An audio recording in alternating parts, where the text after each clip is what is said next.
Assalamualaikum warahmatullahi wabarakatuh. Selamat pagi, selamat siang, selamat malam. Yang terhormat Ibu Nur Hadiati. Nah, jadi pada kesempatan ini kami sekelompok ingin menjelaskan asal mula negara.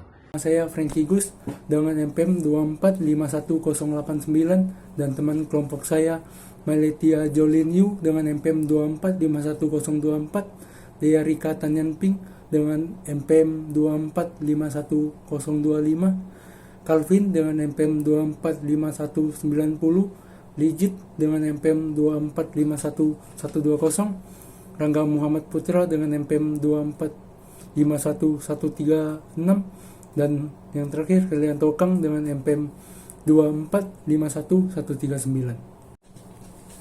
Teori asal mula negara. Pernahkah kita bertanya bagaimana sebuah negara itu terlahir, bagaimana sebuah negara itu bermula, dan kenapa sebuah negara itu ada? Jadi untuk menjawab pertanyaan tersebut, kita perlu memahami apa yang dimaksud dengan teori asal mula negara. Sebuah negara terlahir dari proses yang berbeda-beda dan sangat panjang. Setiap negara juga memiliki teori kemunculannya yang berbeda-beda. Teori-teori ini akan dibagikan menjadi 4, yaitu 1. Teori teokrasi, 2. Teori perjanjian, 3. Teori kekuasaan, dan yang keempat atau yang terakhir teori yuridis yang akan dijelaskan oleh teman-teman saya. Teokrasi berasal dari bahasa Yunani kuno yang artinya pemerintah oleh raja. Teokrasi adalah negara yang diperintah oleh pemerintah yang memperoleh otoritasnya secara langsung dari sebuah agama. Biasanya mendasarkan hukumnya pada teks-teks agama. Prinsip pokok dari teori ini mengatakan bahwa asal mula sebuah negara berasal dari Tuhan, dan orang yang memimpin sebuah negara disebut sebagai perwakilan Tuhan. Contohnya seperti pada zaman Mesir kuno, Firaun, raja Mesir kuno pada saat itu dianggap sebagai dewa. Pemerintahan seperti ini dapat menimbulkan pertentangan dari rakyat yang disebut monarkomah atau penentang raja. Mereka atau rakyat itu sendiri berpendapat bahwa pemegang kekuasaan tertinggi dipegang oleh rakyat itu sendiri. Teori teokrasi dibagi menjadi 2, yaitu teori teokrasi langsung dan juga teori teokrasi tidak langsung. Yang pertama adalah teori teokrasi langsung. Teori ini mengatakan bahwa yang berkuasa pada sebuah negara adalah Tuhan, dan negara ada karena kehendak Tuhan. Yang kedua ada teori teokrasi tidak langsung, mengatakan bahwa bukan hanya Tuhan saja yang memerintah, melainkan raja atas nama Tuhan yang memerintah. Raja memerintah atas kehendak Tuhan. Pada video kali ini saya akan menjelaskan teori perjanjian dalam asal mula negara. Jadi yang pertama itu pengertian ataupun penjelasan dari teori perjanjian dari salah satu filsuf, yaitu Thomas Hobbes, ya, dalam karyanya Leviathan yang dipublish pada tahun 1651. Hobbes berargumentasi bahwa manusia hidup pada dasarnya hidup dalam kondisi egois dan juga alamiah yang penuh dengan kekacauan dan juga konflik. Ia menyarankan bahwa untuk mencapai ketertiban dan juga keamanan, individu harus menyerahkan sebagian kebebasan mereka kepada penguasa absolut melalui perjanjian sosial. Dalam pandangannya, negara dibentuk untuk melindungi individu-individu dengan kekuatan destruktif dalam keadaan alamiah. Kemudian yang kedua, teori perjanjian dari John Locke, ya. Berbeda dengan Hobbes, Locke dalam karyanya yang bernama Two Treatises of Government yang dipublish pada tahun 1689 menekankan pentingnya hak asasi manusia atau yang sering kita kenal dengan HAM, seperti hak untuk hidup, kebebasan, dan juga properti. Dia berargumen bahwa negara dibentuk melalui perjanjian sosial untuk melindungi hak-hak ini. Jika pemerintah melanggar hak-hak tersebut, maka rakyat berhak untuk memberontak. Nah, lalu yang ketiga ada Jean-Jacques Rousseau, ya, dalam karyanya yang bernama The Social Contract yang dipublish pada tahun 1762. Rousseau mengemukakan bahwa manusia pada dasarnya baik, tetapi menjadi korup melalui peradaban. Ia berargumen bahwa perjanjian sosial bukan hanya tentang menyerahkan kekuasaan kepada penguasa, tetapi juga membentuk kehendak umum atau general will yang mencerminkan kepentingan bersama.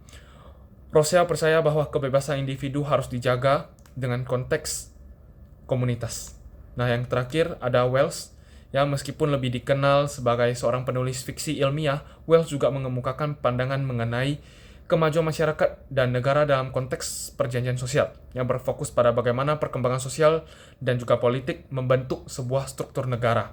Nah, jadi teori perjanjian hukum itu apa sih sebenarnya? Nah, dalam teori perjanjian ini dapat terbentuk apabila terjadi kesepakatan ataupun perjanjian antara masyarakat, seluruh warga negara tanpa terkecuali mengikatkan diri dalam suatu perjanjian bersama dengan tujuan untuk mendirikan organisasi yang kemudian disebut dengan negara.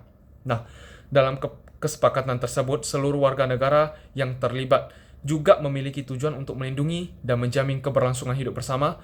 Kelangsungan hidup ini tidak hanya antar individu saja, melainkan dalam lingkup yang lebih luas, termasuk sekelompok orang ataupun masyarakat. Nah, apa itu teori kekuasaan? Teori kekuasaan menjelaskan bahwa negara terbentuk karena adanya kelompok yang lebih kuat yang menguasai kelompok yang lebih lemah. Kelompok yang kuat ini biasanya memiliki senjata atau pasukan yang lebih banyak, sehingga bisa memaksa kelompok lain untuk tunduk kepada mereka. Mereka kemudian membuat aturan-aturan yang harus diikuti oleh semua orang dan mendirikan pemerintahan untuk menegakkan aturan tersebut. Jadi, negara pada awalnya bisa diibaratkan seperti sebuah kelompok besar yang dipimpin oleh seseorang yang paling kuat. Negara muncul ketika satu pihak mampu mengendalikan pihak lain, menciptakan aturan, dan mempertahankan kendali melalui kekuatan, baik itu fisik, militer, atau ekonomi. James Baldwin adalah salah satu ahli filsafat dan tokoh utama yang menyokong teori kekuasaan. Pemikiran James Baldwin sangat berpengaruh pada teori ini. Dalam karyanya Six Books of the Republic pada tahun 1576, Baldwin menyatakan bahwa kedaulatan merupakan esensi utama bagi berdirinya suatu negara yang kuat. Ia percaya bahwa kekuasaan tertinggi harus dipegang oleh penguasa tunggal yang memiliki otoritas absolut dan tidak terbagi. Kedaulatan harus bersifat absolut, yang berarti bahwa penguasa memiliki hak untuk membuat dan menegakkan hukum tanpa memerlukan persetujuan dari pihak lain. Kekuasaan dalam teori ini bisa berasal dari berbagai sumber seperti yang pertama kekuatan ekonomi atau uang. Negara-negara dengan ekonomi yang kuat dapat menarik negara lain untuk menjalin kerjasama atau aliansi, baik dalam bidang ekonomi maupun politik. Uang dapat digunakan untuk membeli loyalitas, dukungan, atau bahkan jasa dari berbagai pihak, termasuk individu, kelompok, atau bahkan negara lain. Contoh kekuatan ekonomi ini bisa dilihat dari monopoli perdagangan oleh VOC. VOC menggunakan keuntungan yang diperoleh dari perdagangan untuk membeli pengaruh di kalangan penguasa lokal di Nusantara. Mereka memberikan hadiah, pinjaman, dan dukungan militer kepada para penguasa yang bersedia bekerja sama dengan mereka. Dengan itu, VOC berhasil membangun sebuah imperium kolonial yang sangat kuat di Asia Tenggara. Yang kedua adalah kekuatan otak atau teknologi. Kekuatan intelektual melalui teknologi memungkinkan negara atau kelompok berkuasa untuk mendominasi pihak lain dengan inovasi yang memberikan keunggulan strategis. Dengan teknologi informasi, negara yang kuat dapat mengendalikan aliran informasi, membentuk opini publik, dan memanipulasi persepsi masyarakat. Contoh dari kekuatan otak bisa dilihat pada saat revolusi industri. Teknologi baru melahirkan kelas penguasa dan pemilik pabrik yang sangat kaya dan berpengaruh. Kelompok ini kemudian menggunakan kekayaan mereka untuk memengaruhi politik, membeli tanah, dan membangun infrastruktur, sehingga memperkuat posisi mereka dalam masyarakat. Yang ketiga adalah kekuatan fisik atau senjata. Kekuatan fisik terutama dalam bentuk militer. Negara dengan kekuatan militer yang besar memiliki pengaruh yang kuat dalam hubungan internasional dan dapat memaksakan kehendaknya pada negara lain. Melalui perang atau invasi, negara yang kuat dapat memperluas wilayah kekuasaannya.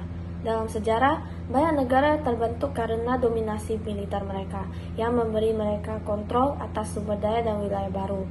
Contoh kekuatan fisik dapat dilihat dari terbentuknya Kekaisaran Romawi. Kekaisaran ini memperluas wilayahnya melalui kekuatan militer, menguasai daerah-daerah di Eropa, Afrika, dan Asia melalui invasi dan penaklukan. Romawi membangun kendali politik di wilayah yang ditaklukkan dan menetapkan aturan serta hukum yang berlaku di bawah kekaisaran mereka. Sekian penjelasan dari saya, terima kasih. Teori yuridis adalah teori yang berasal dari kenegaraan yang bukan hanya dilihat dari aspek kekuasaan maupun kemampuan menguasai suatu wilayah, tetapi juga legislatif dalam hukumnya. Ada beberapa teori menurut saya Yang pertama ada teori kontrak sosial. Apa sih teori kontrak sosial itu? Teori kontrak sosial adalah teori yang mengemukakan bahwa negara itu terbentuk dari kesepakatan antar individu untuk membentuk suatu pemerintahan yang akan mengatur mereka. Dan yang kedua ada teori kedaulatan rakyat. Teori kedaulatan rakyat ini mengatakan bahwasannya suatu negara berasal dari kehendak rakyat untuk membuat suatu organisasi dan suatu pemerintahan tersebut yang sah dan berfungsi untuk melindungi hak-hak mereka sendiri. Lalu ada teori yang terakhir, legalitas. Dari katanya legalitas, ya artinya sah. Apa artinya? Negara tersebut dianggap sah apabila bentuk atau pembentukannya berdasarkan aturan-aturan hukum tertentu yang berlaku di suatu negara tersebut, seperti hukum konstitusi dan hukum internasional. Pembentukan negara harus juga memenuhi suatu syarat yang ditentukan secara yuridis, dan hanya negara inilah yang dianggap sah. Demikian, itu saja dari saya. Sebelumnya, terima kasih kepada anggota kelompok saya yang sebelumnya yang telah memberikan penjelasan presentasi. Sekian presentasi dari kelompok kami tentang teori asal mula negara yang terbagi menjadi 4, yang telah dijelaskan oleh anggota-anggota kami. Sekian presentasi dari kelompok kami, terima kasih.